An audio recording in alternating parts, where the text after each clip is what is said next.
Let's bring our editorial microscope into focus on a very significant phenomenon: the middle-income consumer.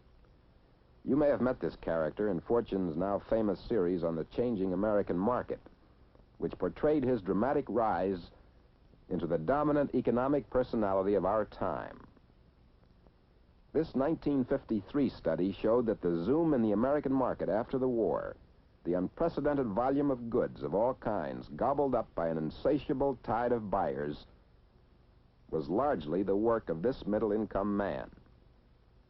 Let's update his story, its basic facts and figures, to the present day. The biggest single fact in the story is this: despite higher taxes, despite post-war inflation, the middle-income consumer has roughly 50% more spending power today than he had a generation ago.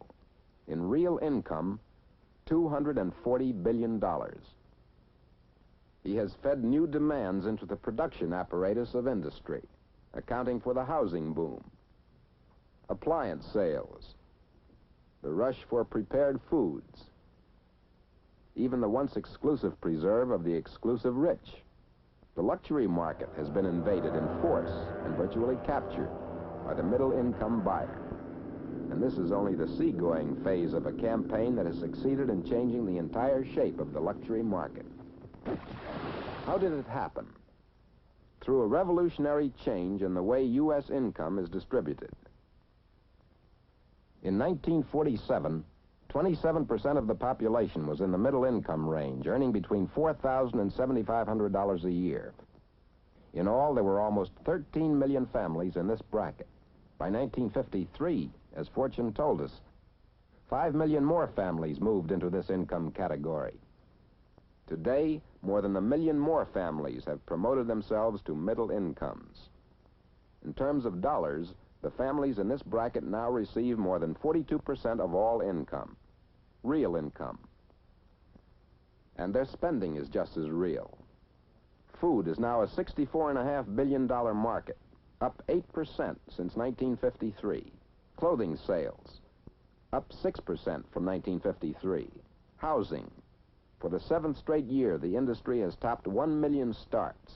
Home goods, furniture, TV, electrical appliances and such, up 15% since '53.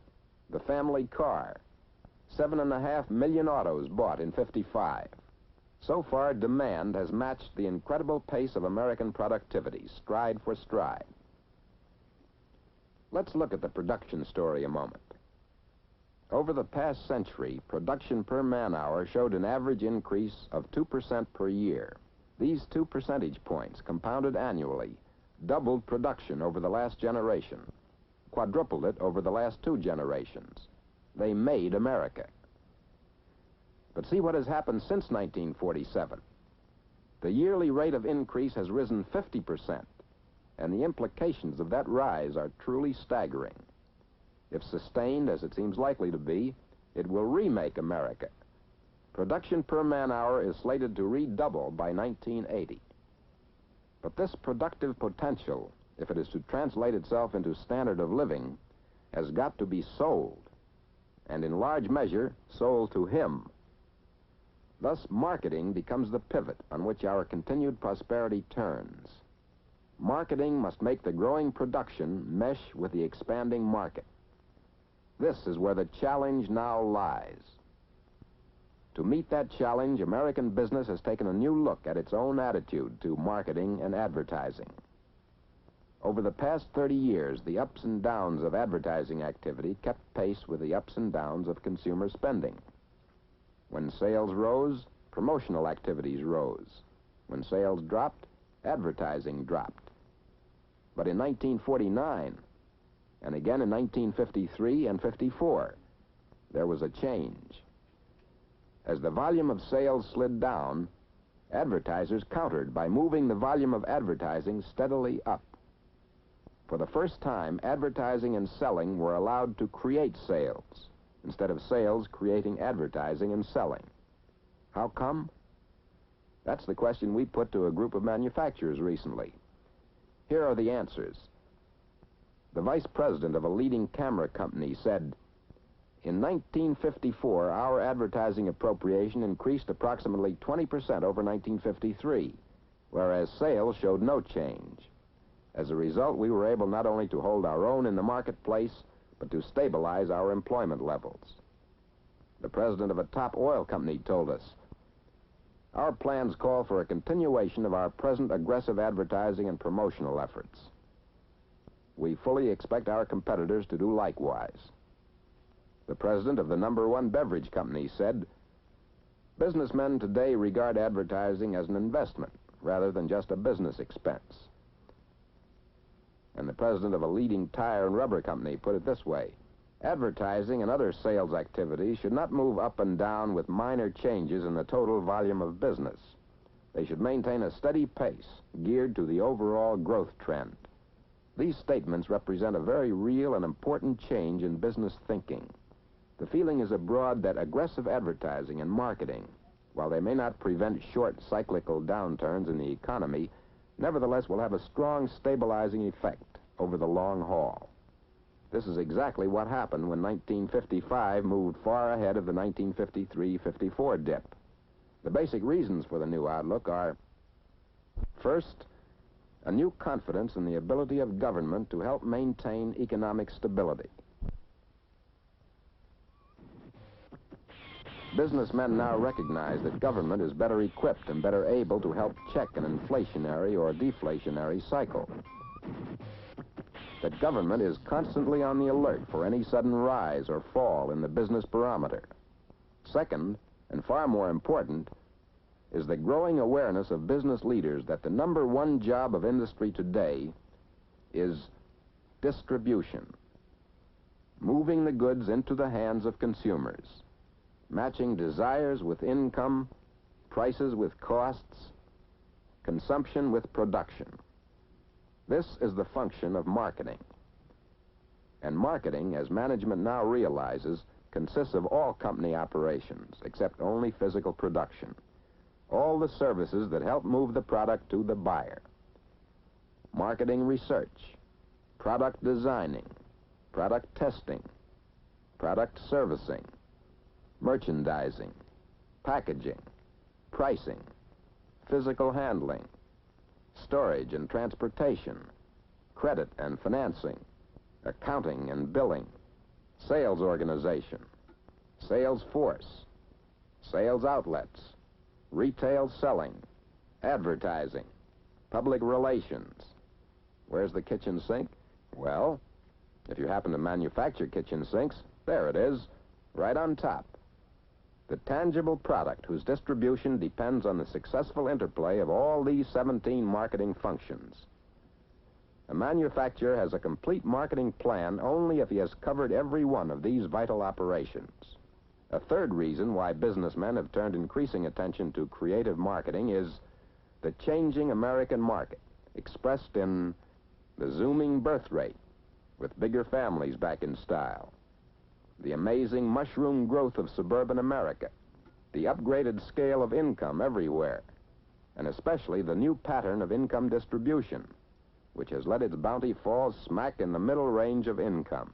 As these groups continue to benefit, as our birth rate and productivity grow, they open the door to new markets for additional goods and services to challenge the imagination. Marketing and advertising can and must rise to new heights as we come to grips with the opportunities that lie ahead. Our first and biggest opportunity is the expanding population. Markets are people with incomes and demands. In the past 2 years alone, our population has increased by 5 million, a new American every 2 minutes. According to reasonable estimates, we should reach 175 million by 1960. And as the 60s progress, the babies born in the 40s will be creating babies of their own, meaning a new surge in the birth rate. The promise for 1970 is a population of 195 million. Obviously, these figures are charged with meaning for those who process foods and manufacture drugs, footwear, and apparel. In fact, the increasing demand for goods and services is bound to reverberate throughout industry. Opportunity, highway construction. As a nation, our life is slowly being choked by our antiquated highway system. The government has a $100 billion highway program, which offers a profusion of opportunity for anyone with a stake in America. From the lady who likes her eggs country fresh, to the men who make road-building machinery, who can well look to a $250 million increase in sales a year. New highways mean steel of all kinds, and sales of steel can expect to increase by $344 million a year.